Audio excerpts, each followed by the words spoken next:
Tara! Good afternoon, everyone! Ikaw, makakasama tayo sa ating pagluluto for today. Mamaya, ako yung magluluto, siya maghihiwa. Ayan, umpisa niya na nahiwa yung ating kalabasa. Malaki siya kanina. Bigyan mo siya na magbalat. Malaki siya kanina.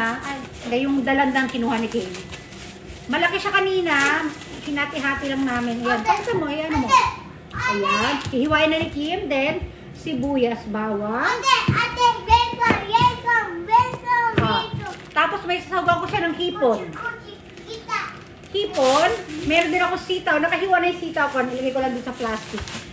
Tapos, meron siyang manok. Ay, ano nga ba? Sabi ko na ba yung lulutuin ko? Ginataan. Ginataan po. Ayan, meron tayong coconut milk. Ayan, 2 can. Ginataang manok na may sitaw at kalabasa.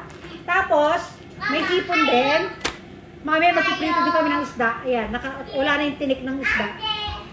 O, yan po ang ating lunch. Mamaya, sige, hiwain mo na muna yan, Kim. Mamaya, tutuloy naman natin, ha? O, doon muna kami ni Kim. Ayan, buksan na natin yung ating kalan. Hindi na ako mag-apron, guys, ha? Ayan, gigisahin ko muna sila.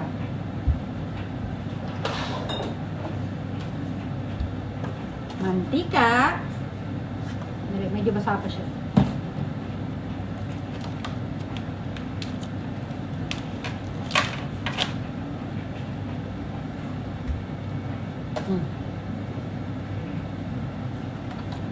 Konti lang.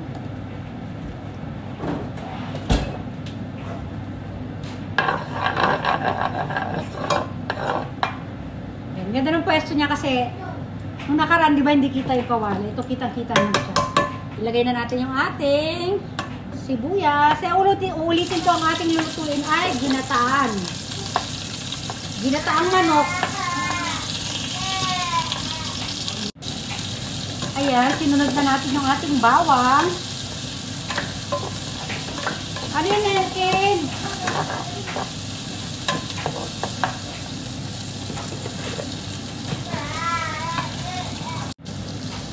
Ang bango ng bawang. After ng bawang, ito na. Ang bango niya talaga. Sunod na natin manok. Hugasan na natin konti. Malinis na ito, pero hugasan ko pa rin.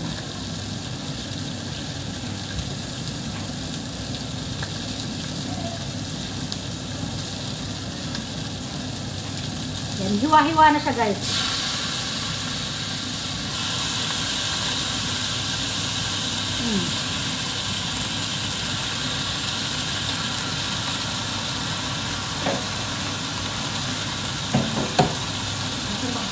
Dito, basahan. Nahanda ko dito, nawawala. Ewan ko. Ayan. Ating manok. Medyo maluwang yung damit ko. Okay lang naman, diba?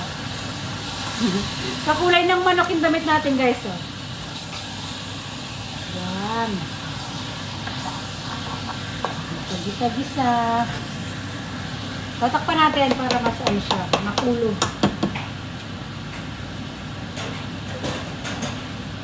Oh, nasa na yung ko dito? Yung tayuan ko ng sandok. Ano ba yan? Ay, nako. Ayun pala. Nandun pala. Nandun Nandun pala sa harapan, hinahanap ko. Nako.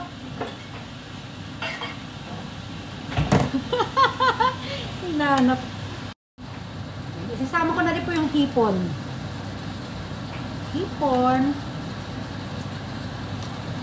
Ay, dapat pala hiniwa ko muna siya ng maliliit. Ibalo ako lang.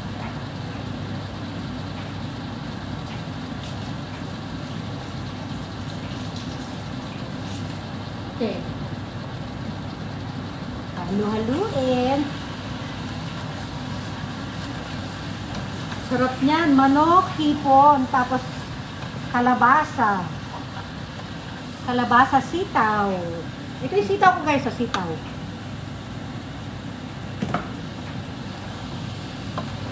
Ano yan? Bihira makabili dito sa supermarket yan. In-order ko pa po yun sa province, yung sitaw ko na yan.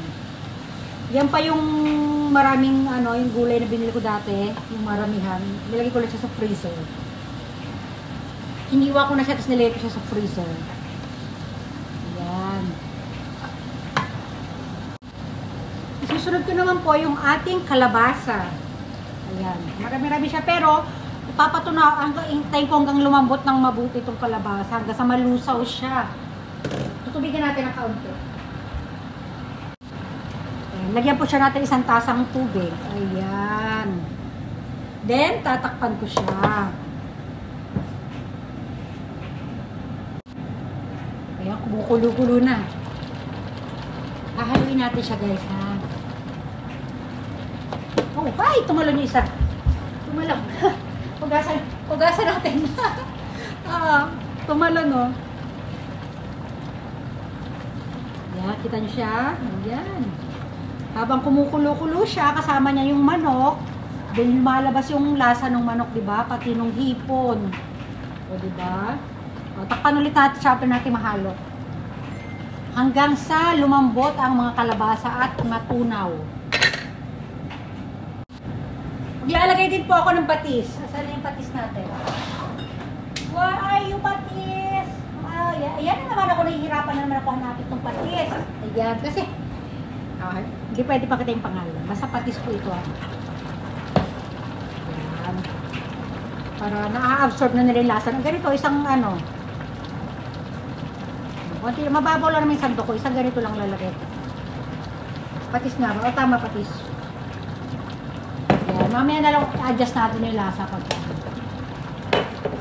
ayan. Nakakatuwa.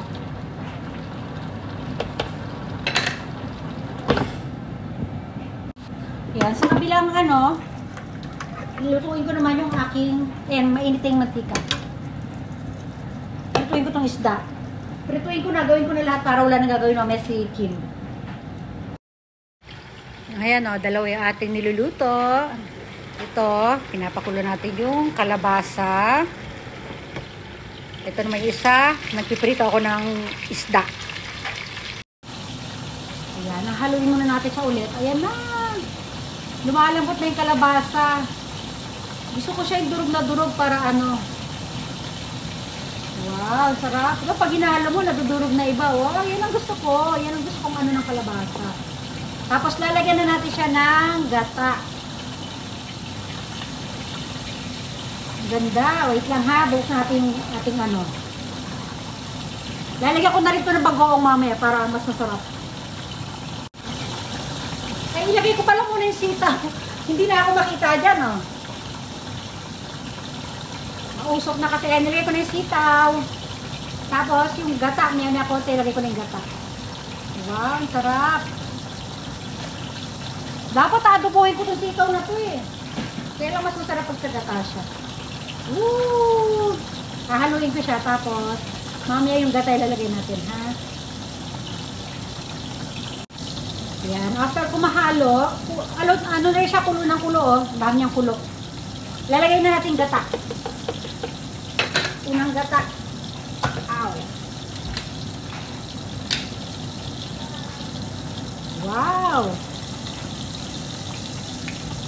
Sarap. Hinaan natin yung apoy.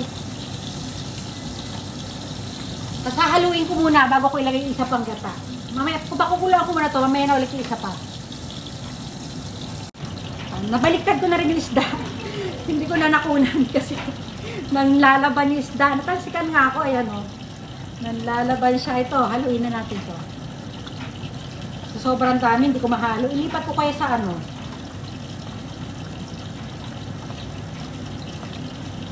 Gusto ko ilipat ng lagayan, ilipat natin.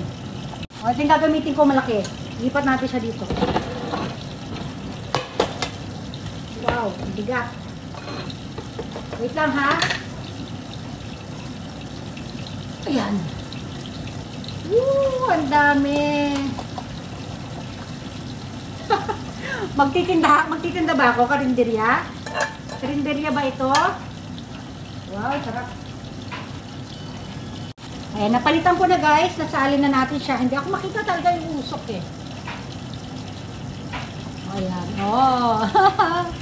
Ayan. Diba? Nalo ko siya ulit. Tapos, lalagyan ko siya ng ano. Mahilig ako maglagay ng mga ano eh. Powder. Katulad ng dahil chicken siya, chicken powder nalagay natin.